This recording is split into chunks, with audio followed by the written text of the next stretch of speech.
नमस्कार। दिव्य योगासन की तरफ से आपका हार्दिक स्वागत है। आध्यात्मिक संसार में दीक्षा शब्द अक्सर सुनने को मिलता है।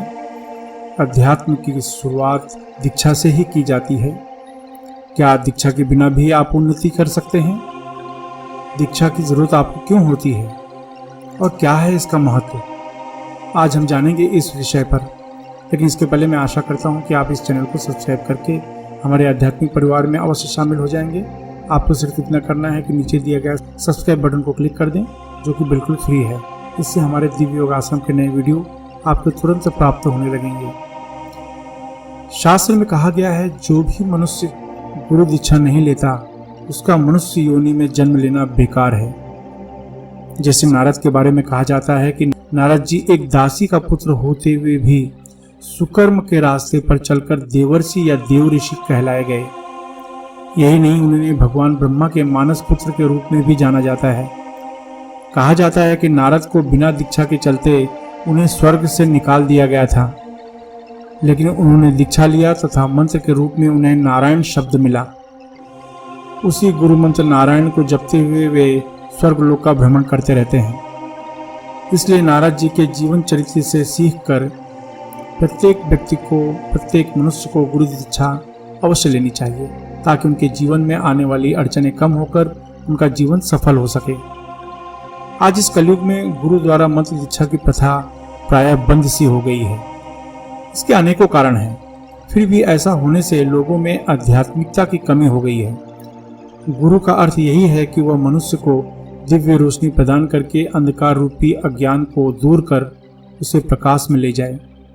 प्राचीन काल में इस दीक्षा का पूर्ण रूप से प्रचार था। उसके कारण लोगों में बड़ा कल्याण होता रहता था। गुरु अनेक शास्त्रों का ज्ञान प्राप्त करके शिष्यों और भक्तों को ज्ञान दान करते थे और उनको संसार के मोह माया का रहस्य समझाकर काम, क्रोध, लोभ, मोह के भयंकर जाल से बचा लिया करते थे।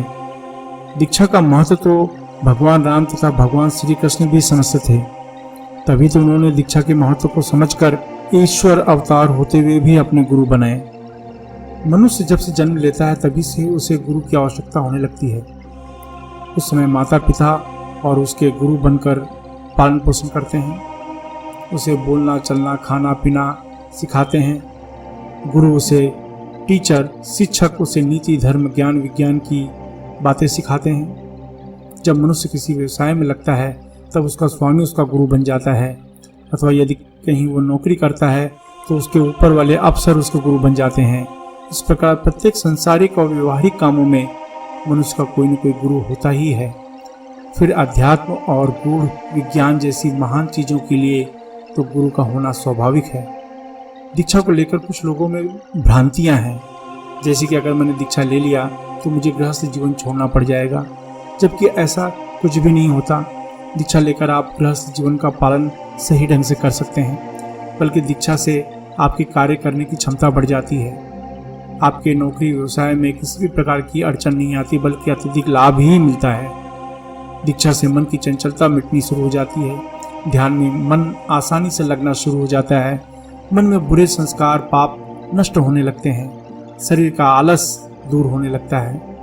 इसके अलावा अगर आप अपने जीवन में कोई साधना करना चाहते हैं तो आपको उस साधना से संबंधित दीक्षा की आवश्यकता होगी। उदाहरण स्वरूप आप लक्ष्मी साधना करना चाहते हैं तो आपको लक्ष्मी दीक्षा लेनी होगी। दीक्षा लेने से साधना में आने वाली अड़चनें कम हो जाती हैं।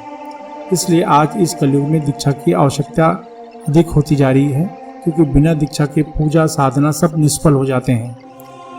दीक्षा स्पर्श से, वाणी से या आंखों के द्वारा दी जाती है।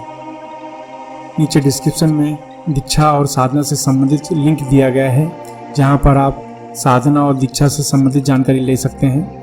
अब जानते हैं दीक्षा के नियम। 12 वर्ष के ऊपर कोई भी स्त्री पुरुष दीक्षा ले सकता है। ब्लू या ब्लैक कपड़े दीक्षा के समय नहीं पहनने चाहिए। गुरु के प्रति पूर्ण श्रद्धा होनी चाहिए। दीक्षा के बाद गुरु मंत्र को प्रतिदिन जपना चाहिए। धूम्रपान, मद्यपान से बचें। मांसाहार से बचें। अभ्यास समाप्त होने के बाद अश्विनी या वज्रली मुद्रा अवश्य अपनाएं। यह मुद्रा आपको ब्रह्मचर्य का पालन करने में मदद करती है।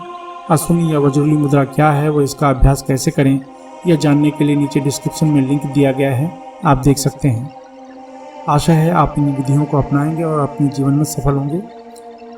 इसके अलावा लोगों में आध्यात्मिक ज्ञान के प्रति जागरूक करने के लिए हमारी संस्था दिव्य योगासन अलग अलग शहरों में कुंडलिनी ध्यान शिविर का आयोजन कर रही है। इसमें भाग लेना बिल्कुल फ्री है, एकदम निःशुल्क है।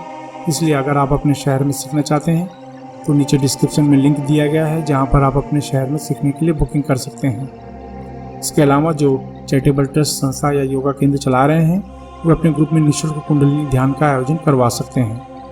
आप अपने जीवन में हमेशा तरक्की करें, इसी शुभकामना के साथ धन्यवाद।